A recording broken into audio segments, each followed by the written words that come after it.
fellow YouTubers, show Captain 1050, 1041, 108. Welcome to this video. It's going to be Theory 102, a module in the police roleplay training lecture series. Firstly, let's look at the content. So, at the beginning, we're going to look at your role as a law enforcement officer. Then we're going to look into response priority. After that, 5 identifiers. And lastly, basic police and roleplay jargon. So if you don't know what jargon means, it's just words specific to a job or a specific game. So in this case, it's going to be specific to being a police officer and roleplay. Firstly, let's look at your role as a law enforcement officer. Now you might think that's a pretty stupid slide, but in reality, it is one of the more important ones out there in this lecture series. So please do pay close attention. As a law enforcement officer or LEO, you've got 3 main responsibilities in a roleplay game. Number 1 is going to be providing public safety. Secondly, de-escalating situations. And thirdly, representing the server as a whole. Let's look at securing public safety first. Now, what I mean with that is honestly ask yourself if the actions you're doing are actually something that is contributing to the overall safety and not making it worse. Now, a great example of this is Rambo units. So what I define as a Rambo unit, it's a unit that just, doesn't matter where they are. They're always going to be aggressive, take out pistols, weapons, start shooting, regardless if it's in the middle of the city or downtown Los Santos, they don't care, right? So don't be a Rambo unit. As a matter of fact, I would probably say never discharge weapons in downtown Los Santos or in any densely populated area, right? For a few reasons. First of all, ricochets, right? Bullets bounce off when they hit something, and you don't know where they're going to bounce off to. So in a densely populated area, it is possible that they could bounce into a local or something like that and possibly seriously injure them or even kill them. Now, second reason is in cities, you often have buildings on both sides of the road. And if you're going to shoot in whichever direction, the problem is that most likely your bullets, some of them will either miss or ricochet, and they will hit the structures in the background. And that again means destruction of property, private property, right? And again, could possibly seriously injure someone. So really think about that. And honestly, don't discharge your weapons anywhere in the city. Try to make the pursuit go somewhere into the outskirts or maybe Blaine County area. And then you can use lethal force there. Don't do it in the city, right? Well, about a month ago, we had a situation where there was an out-of-control bus in the city. And some officers wisely decided to start shooting at him in the city. Eventually managed to pierce the fuel tank. The fuel started leaking. And that basically meant that from a very bad situation, we came to a super bad situation because a leaking bus in the middle of the city, that is very, very bad. And at the end, it did end up exploding. So very badly handled. Next thing, de-escalating situations. This is a very important one. And a lot of people fail to do this very, very well. What do I mean with de-escalation? Please use your voice first. Too many times do I see officers, and I mean beginners and veterans alike, pull out their weapons, right? Why would you just pull out your weapon? The way you want to approach a situation is firstly by voice, and then upgrading to the nightstick, taser, and lethal in that order. You can't just go straight to lethal. That's not how it works, right? And the main problem is that by pulling out a lethal on someone, you are causing a bigger problem because instead of de-escalating the situation, you're making it worse and you're making the police look like they are the bad guys. You genuinely do. And I've done this mistake, but I've only done it once. Pulled up a weapon on someone in a bank robbery that was just walking by. I didn't know what was happening. They were very upset. They left, but then they came back and downed me, right? And then I started thinking, why was that? Well, because I was a muppet, yeah, and because I basically escalated the situation with a firearm. So please use your voice first. Honestly, do try to do that, okay? Don't just always pull out a weapon. It makes you look bad. It makes your department look bad. It makes the server look bad. So please don't. And then lastly, representing the server. In this category, we basically got like 3 main points, but there is one which I really want to hammer down, and that is roleplay, okay? It's really important. Remember, you are mostly here to roleplay. So engage with situations, right? Don't be one of those RoboCops that just don't care about roleplay and just do their own thing, write a ticket and go away, right? No, try to engage with the people, try to have some fun, and you will see not only will you have more fun, but also people around you. Next thing, use slash me a lot. I can't tell you how much this helps. Slash me puts gloves on. Slash me, I don't know, takes a breathalyzer out of the car. Slash me stores evidence. Slash me takes evidence bags. It helps so much. It makes you look very professional, makes your server look way better, and it doesn't take that much to do. So really try to use slash me a lot. And lastly, in the roleplay section, please use emotes. And that's probably the biggest mistake from rookie officers. They just don't use emotes. They just stand there. They don't do anything, and it looks really awkward because think about it, in real life, you never just stand. You always are in some sort of a pose, right? So try to take 10 minutes, please, when you get on duty. Go through the emote list and see which emotes you can use. Some of the ones that you can always use as a cop, so basically 90% of the time, it's going to be lean emotes, wait emotes, cop emote, maybe car park attendant, camera. All these things is something that you can really use. Please do, because it makes you look so much better. Right, next thing, follow protocol. It's quite important, right? Whatever the FTOs teach you, make sure you follow, right? Because they're teaching you those things for a specific reason. And lastly, in the representing the service section, again, what we said in the introduction in the last video, don't overpower. Remember, it's a game. If you're going to start overpowering people by constantly breaching into banks, stopping 1080s early, and stuff like that, so 1080s are chases, you will kill the server. You will make crime stop, and when crime stops, police has nothing to do, and it's just a bad thing. So try to be fair. Remember, it's a game. There's nothing better than having a good chase which lasts for a long time, and that you lose it over a situation where you just like shoot out the tires and you win the chase in like 30 seconds. That's not very fun, neither for you nor for the criminals. Right, next thing, response priorities. It's a pretty important topic, right? Because you need to know which situations you should prioritize as an officer. There's a lot of things that can happen when you're on duty, and I just made a list of the ones that I think you should know and how you should react to them. So, first of all, most important, utmost priority is officer in distress. Yeah, remember, it's a life in danger, but it's also a police officer, fellow brother, yeah, in need. So make sure you respond to these as a priority. Now, when we talk about responding, there's basically two situations that you can find yourself in when a panic goes off. Number one, you're just chilling. In that case, if you're just regularly patrolling, make sure you respond to it immediately. Yeah? Code free and go. But sometimes you're going to be engaged. You're going to be busy. So an example is a traffic stop, right? If you're doing for traffic stop, it's not urgent, right? At least usually it's not. So make sure, just wrap it up. Let's say take about 10, 15 seconds, maybe 20 seconds to wrap it up, okay? Don't just leave, because that's unprofessional. Just go to him, say, all right, so look, I'm going to be writing you a ticket for this, or all right, so it's all right, thank you very much for your cooperation, stay safe, something like that, and just try to get out of that situation as quickly as possible, respond to the panic. Another example is interrogations. If you're interrogating someone, make sure you take their IDs, call them for questioning later. And lastly, if you're processing, now if you're processing for something very small, maybe you can just let them go.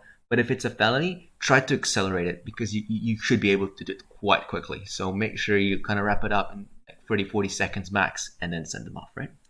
Now, how do we approach a panic situation? Now, too many times do I see officers just drive into the middle of the panic, like it's some sort of grandma's tea party event. Like it's not, it's very serious, right? So what I usually recommend is stop your car at a moderate distance away, right? Don't go directly on the panic. Don't go to the other side of the city either. Just something that kind of makes sense, right? Like let's say the closest block. Exit the car, approach on foot, weapon drawn, right? Check the area, and then once it's deemed safe, I would recommend you build a square or a triangle around the down officer, okay, with your cars. The benefit of that is if you're gonna get ambushed, which sometimes people do, right? You will have very good cover, and you don't know how many times a square has saved our asses. So, and thirdly, also important, if you get hit and if you are down, make sure you are down, right? What do I mean with that? Don't be the kind of cop that ruins all the fun and then just radios out, oh, I got hit by this guy, he went here, he's in that bush, he was in this car. Don't do that, right? Because that's not fair on the criminals, A, and B, you kind of ruin the fun of the situation for the officers as well, right? So just make sure you don't do that. Next priority is a 1090. So we said in the previous video that is robbery in progress. Now, obviously, a bank is more important than a store. And that's just basically it for now. Like, I'm going to be going into more detail in the fourth zone about how we deal with 1090s. But for now, just know if there's a bank robbery, you should probably go to that. Third priority is life-threatening 911. Now, obviously, at this point, you can disagree with me, and maybe you would say life-threatening 911 is more important than 1090. That is up to you. But I'll tell you why I think life-threatening is the third priority. First of all, a lot of times when you have life-threatening 911 calls, it's basically traffic accidents, right? So someone got ejected from the car. And usually that is something that the EMS should be doing, right? So if EMS is not on, yeah, it sucks, but still, police should prioritize police things, in my opinion, right? And secondly, also, if they got in a traffic accident, usually means that they were reckless. Like, it's almost impossible to get down in a traffic accident if you're wearing a seatbelt and if you're driving the speed limit, right? So you are partially responsible for that. I'm not gonna disengage from an important situation, a roleplay situation, just to help you out because you're reckless, right? In a situation that you got like a kidnapping or let's say shots fired, that then becomes very difficult, right? In general, I would still say 1090 is more important because you almost always have a hostage in there as well. So you need to value their life on top of also all the money that is in the bank, right? So it's kind of like if you need to toss up between a guy downed or a guy being kidnapped and a guy being kidnapped plus a lot of money at stake, you're probably going to go for the bank robbery in that situation. But that's up to you. And obviously, if you have multiple units available, make sure you divide them, right? You don't need more than 5 units, maybe 6 at the very most in a bank. If you got more, make sure you divert others to other calls, right? You don't need to like overpower them on the bank. It's really bad actually if you do that. Next priority would be gunshot reports. So also 1071s and CDSs. CDS is a controlled dangerous substance, so drugs. Yeah. If you see those happen, they're the fourth priority. And lastly, standard 911 calls or 311s if you have that option. So what do I mean with that? Like a traffic collision or something that's not really. And lastly, bonus tip, of course, if you're dealing with parallel situations, make sure you divide your units if you have them, right? Otherwise, follow your response priority. Good. Now we come to an important topic, and that is the 5 identifiers, which I kind of jokingly call no face, no case. So the identifiers are all about you understanding when do you have enough evidence to positively ID someone, so to positively identify. All right, so let's have a look at them. So the way plate, clothes, face, voice, and ID, so the actual document. I don't think there's a lot of explanation needed to understand these 5 terms, so I'll just, assume you understand these words. But it's actually very hard to implement, right? Because let's look at an example. Oftentimes you've got chases, right? Or traffic stops where someone starts to flee. And the only piece of information you've got is the plate, right? Now, if you think about it, do you think you can charge someone for fleeing just based on the plate? Now, a lot of servers have very different opinions on that. My opinion is absolutely no, and you should never charge people just based on one of these identifiers. I would say you need at least 2 identifiers, right? So a combination of, let's say, a plate and voice or something like that. That's good, right?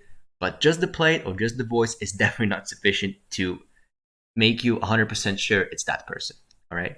Only exception would be the ID. So if someone clearly gives you an ID, right, I would say that is sufficient to identify them because, you obviously seen the ID, seen their picture, and seen most likely their face or their clothes if they were able to give it to you, right? So you kind of automatically have at least 2. But for the others, it can be really hard, right? And just keep this chase example in mind, right? Too many cops just charge the guy just because it was his car, right? It doesn't mean that he was really driving. So what I usually do if I don't have 2 identifiers, I would tweet out to them and I'd say, could you please come to Mission OPD we have a few questions for you? And then you just try to interrogate them, right? And find out the truth. And that's really fun roleplay. And don't just give up on that roleplay just because you want to arrest someone. It's not worth it. Way better to do interrogations. Another problem which you have if you will not follow the 5 identifier rule is that you will be falling into the fruit of the poisonous tree trap a lot. So let's look at what that is. So let's say a guy fled from you, right? You got the plate of the car, it comes back to someone.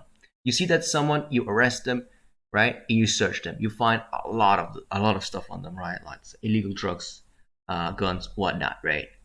Now, if you charge them and they go to court, it's all going to be dismissed. Why? Because you didn't have any reason to search them. You couldn't have been 100% sure that it was them driving. And therefore, all the evidence that you've got is made invalid. So don't be that muppet that does that and then, gets destroyed in court. It's not worth it, right? Now, of course, with identifiers, there are some situations which are really, really hard. And one of them happened just a few days ago to me. Example was, there was an officer has seen a guy shoot a local, and then steal his car, right? So the officer also had a good look, not just at his clothes, but also at half of his face, because the other half was covered by a mask, right? So just imagine the bottom part was covered. He only saw the eyes and the forehead and the haircut.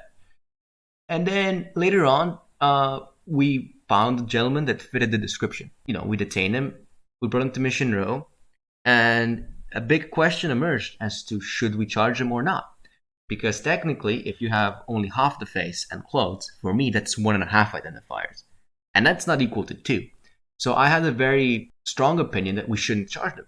However, a lot of other officers believe that we should charge them. Eventually, we didn't charge them, but I would like to hear your opinions. What do you think? Do you think half of a face is enough? And clothes? I personally don't think so. But hey, use the comment section below and hopefully we can have a good discussion. So what do you think? Do you think 1.5 identifiers is enough? Feel free to drop a comment in the comment section below, and hopefully we can have a very fruitful and fun discussion. Next thing, basic roleplay jargon. Alright, so this is just roleplay in general, right? So things that you need to know if you're gonna roleplay on a server. First of all, locals and civilians. Locals are NPCs, civilians are players. City is the server. Spider, you usually say you have a spider if you're lagging around. So you've probably seen someone like teleport around because he was like scuffed. In that case, you just want to say you have a spider, can you jump? Other things, storm or tsunami, that's a server restart. So every few hours the server restarts. Government issue is anything that's like either a bug or someone breaking server rules. It's a government issue. In your eyes, that basically means on your screen. So a lot of times because of desync and lag and stuff like that, people see different things. You might see that someone has hit you, but they didn't see that because of desync. In that case, you would say, in my eyes, you hit me. Looking through your eyes, that's going first person. A mind issue is like lag. So if you say I'm having a lot of mind issues, that means you're lagging.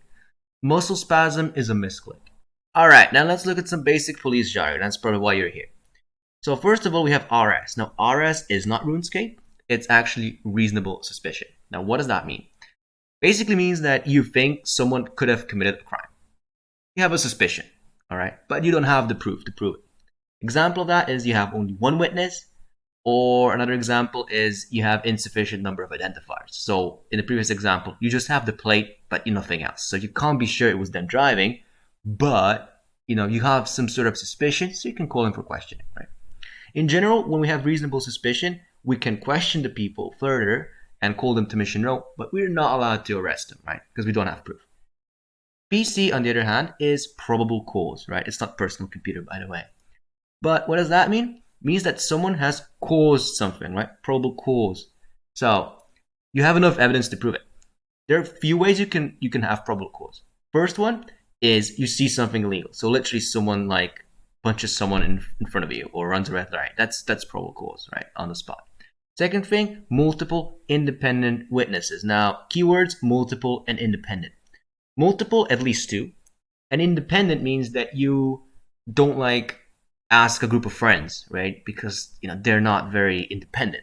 Also, a good example, rookie officers often just approach a scene and there's like a couple of civilians there and they just ask all of them at once what happened, right?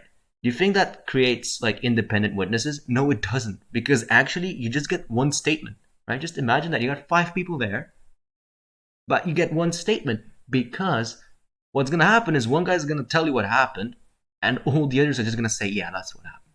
And that's not a good interrogation, right? You need to get a lot of details because, you're looking for those small differences in the details, right? That's how you're going to win a case. It's how you're going to find out the truth, right? If you're just going to be satisfied with a general story, then you're not going to get anywhere. And then lastly, we got some special cases.